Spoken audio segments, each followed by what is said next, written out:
a little bigger than this cassette on the back of it, which they use for CPR compressions. Because if a patient crashes and they're on the bed or on the stretcher, they're on a soft surface, so they have to get a hard surface underneath their chest so that they don't just bounce on the mattress when they do chest compressions.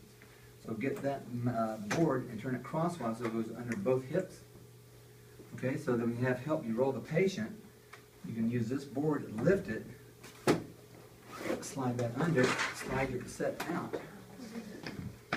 And now the board is under both hips. Okay, now you can slide the patient back to the edge. Now they're on that board.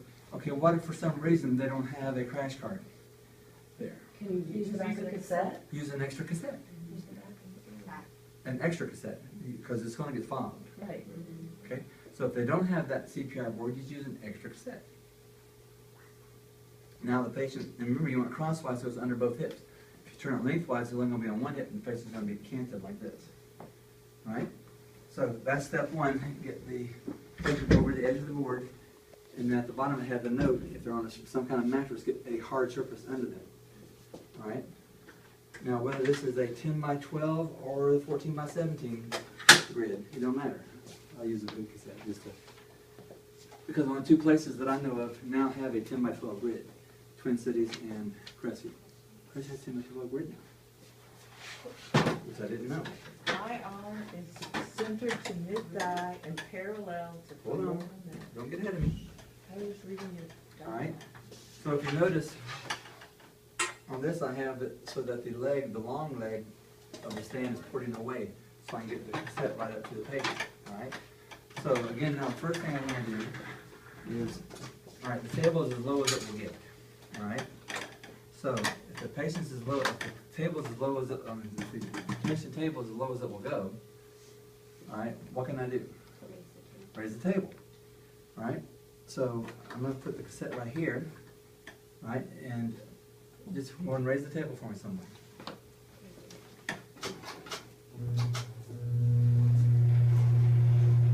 Stop. Okay? Now, center of my cassette, which is the grid, we're assuming this is a grid, right? Now my center of my cassette is mid-thigh, which is approximately at the hip. Right? The book says you want to center at the greater trochanter. What is the only way I find the greater trochanter? Push on it. Alright? Why are we doing this to you? She has a broken hip. I'm not going to be pushing on her broken hip. Only if I went to the Marquis de Sade School of Radiology. He was the person that tortured and killed a lot of people for fun.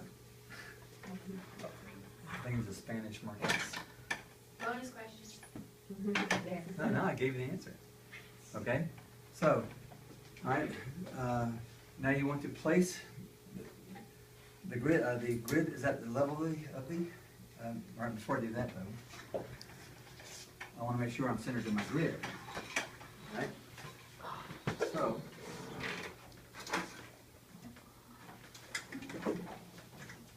again, this thing is horrible.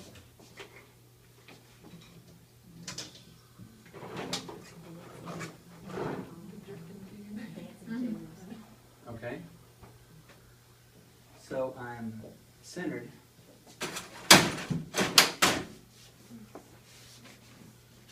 So whether you're using a portable, whether you're using a tube in a room, it doesn't matter. I am centered to my grid. Then I cheat. I put a mark on my machine where I've centered. So now there's 3 marks on here from earlier demonstrations, but this mark here is the mark that I just marked. So that when I go to reposition, oh crap, now I have to bring it back. I just move it back down to that mark. Okay, so if I lock this in place, I shouldn't do that. But with the portable that you use, when you squeeze the handle, all the locks come loose, right? So if you put a mark on, and this is called the vertical mast, M-A-S-T, like the mast of a sailing ship. So if you put a mark on the vertical mast, you can go right back to that height. You don't have to be able to see it, right? So now I know I'm centered to the patient, and that is centered here. That's the greatest battle in doing the cross table hip. Because how many of the films have you seen text do where they're shooting the image and comes down the bottom third of the cassette? If they're using a grid, over half their exposure was eaten by the grid lines. Okay? So, again, using our expensive positioning aid device, I want to put this parallel to the femoral neck. So I just lay my pen right up here to simulate the femoral neck. And all I have to do is adjust my cassette to make sure that's parallel. It's very visual. See? I'm approximating the femoral neck. It doesn't have to be perfect. I'm approximating it. Okay? So it's like that. All right? It's approximate. Then it's very easy to put this surface parallel to my pen. Okay? Now, at my ASI, good grief, girl. Very prominent. I think I'm bleeding. No. All right? So now I'm going to come right below the ASIS on the neck, and I put my pen this way, perpendicular, and that's where I want my CR to come. How simple! That's a good trick. Okay? Now, if the patient's got a gown on, then instead of leaving my pen there, I'll just take and I'll just draw right across that gown, a line. Pull the gown tight, and then I'll put my line right across there. Wash them anyway. Okay? But for right now, I'll just leave my pen perpendicular to my cassette. All right? Now, y'all have to move on to move my cassette up. Okay? All right? Then again, I just move this so that it is. I adjust my tube head. Most years you can adjust the tube very easy, but this thing is a dinosaur. All right. So I'm going to try to get up as close as I can to the cassette. All right. So I'm not worried about my cone field yet.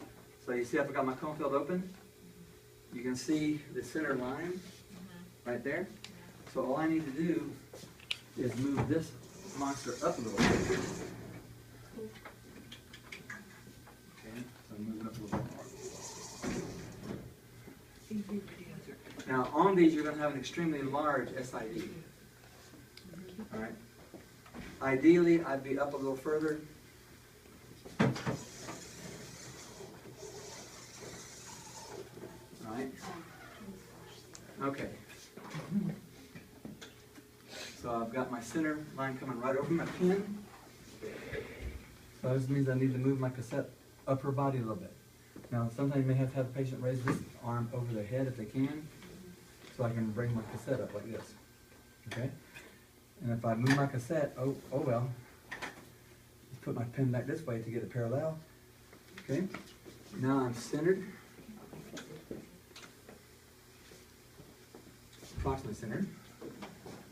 Alright, now you're going to have OID, you're going to have a large SID. That's why for most of my patients, my starting technique is 100-100.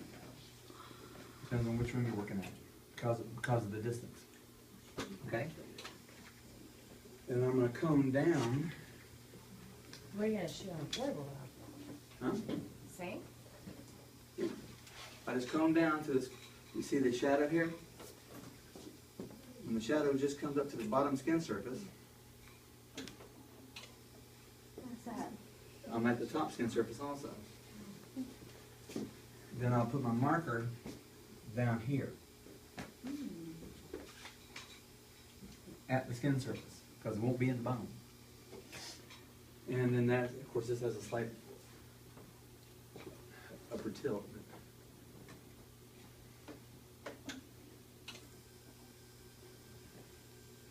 Okay, that's from the opposite still. Again, if I center my cassette to mid-thigh on the other side, and I center here mid-thigh, won't it be almost exactly the same? If I center my cassette to her mid-thigh, if I turn my light on and I'm mid-thigh on this side, they're going to be about the same. Okay? So again, you want the tube as close as you can to the table, and I'll take what I can get. All right? So now everything is set. I'm lined up. This is parallel to the femoral neck. The center of the grid is at the level of the femoral neck. I'm centered perpendicular to my film at the level of my grid. One thing remaining to do is have the patient raise this leg, and if they're awake enough, they can either hold it, or you put a sheet or something on, or a strap for them to hold it. And almost always the CR is going to enter right in front of the cheek. All right, this is my pen now. Okay. They're not gonna have, they have a gown on, but they're gonna They're not have, gonna have the underwear on. right, and they're gonna have a Foley catheter, so you still shoot it, you just pull everything out of the way that you can. So you take a sheet, or you take a towel and drape along here, as you raise the leg, you drape that towel. Okay? I've never seen this done. Okay, it's easy, all right? And then, and you do that right before you make the exposure, then you have whoever's help, put the leg back down. Then I leave this right where it is and process the cassette real quick. All right, because if you do it in the ER at Crestview, you have a processor right there. If you do it in the ER at Twin Cities or Fort Walton, there's a processor right there. The only where's a little inconvenient is at Twin Cities, Sacred, because there's no processor in the ER. So you move the catheter out of the way and you can put a towel there and the seams won't matter. Get what you can. Okay. Okay, I'm not gonna uncatheterize her just to shoot a hip. No, the seams of the towel. You're gonna throw a towel over her. It's not gonna be folded, you're just gonna, is there a Just a towel? pillowcase, is that all? Yeah. Give me one towel. The Just one towel. Don't need bath cloth. Okay, so just go ahead and just open the towel and have it pre-position it, okay? And as you raise the leg, just move over. Oh, okay. Right, you may see that, but I doubt it. Now, if it was folded 4 times and you're getting 8 seams, Yeah, I You saw may. that. okay? But the Danielus Miller, if the key to a good Danielus Miller is one, making sure your grid is centered to the hip and that you're centered to the grid. The problem comes in when people put the grid they get lazy. They just prop the grid up between the patient and the patient's rails, and by doing that, they can't get the angle. Yeah, that's what I'm saying. Yeah, This is, when they say I'm gonna do a cross table hip, is this what they're talking about? this is the cross table hip. Right? And that's it. And by leaving everything in position, all right, so let's say the patient, she had a prosthesis and I clipped it on prosthesis. All right? I can leave all this in place, and even if she's on a bed, I can lock the bed, so unlock the table for me. Okay? All right? Let's say I just slide her up a few inches. Now I don't have to move my tube. All I have to move is the bed she's on, or the structure she's on. Put a new cassette in, nothing's changed. The height hasn't changed, it hasn't changed, and people in the recovery room or ER, they don't care. They'd rather you get a good image. And that is a very simple, it's not a hard exam to do, but if you do it by the number. Step 1, just like it is on there. Cassette, first of all, slide the patient over, and if they're on a stretch, if they're on a mattress on, get something hard underneath the patient. Get them out off the mattress. Step 2, place the cassette at the level of the greater trochanter, surface parallel to the neck, and again, if you put your pin there, it gives you a good visual. And then make sure that the CR is perpendicular to and center to. And I like to personally, once I get my height, bring it down and do a visual and then mark it. I don't think I put those steps on their thing, but still, it's just, things just make it easier. And then you come in, you center right about over the neck, which is about 2 inches below the ASIS. Again, that's why once I did this, And you just try to put your tube, the face of your collimator parallel to the face of the cassette, which makes that perpendicular. Right? And if you're off 5 degrees, it doesn't matter. You know? Now, what would deem it repeatable? Either you have inadequate penetration and cannot see the acetabulum because they need to see the head of the prosthesis or the head of the, if they don't do a prosthesis, if they just do a gamma nail, where they put a rod down the femur, but then they put some screws up into the neck, they still need to see the head of the femur. Make sure that the head of the nails did not go through the head of the femur into the acetabulum. What you'll see them do during the procedure. They'll, oops, too far, and they'll back it up. So, orthopedic surgery is pretty barbaric, actually. Wood shop. So then, hopefully in the summer we start getting you on the surgery.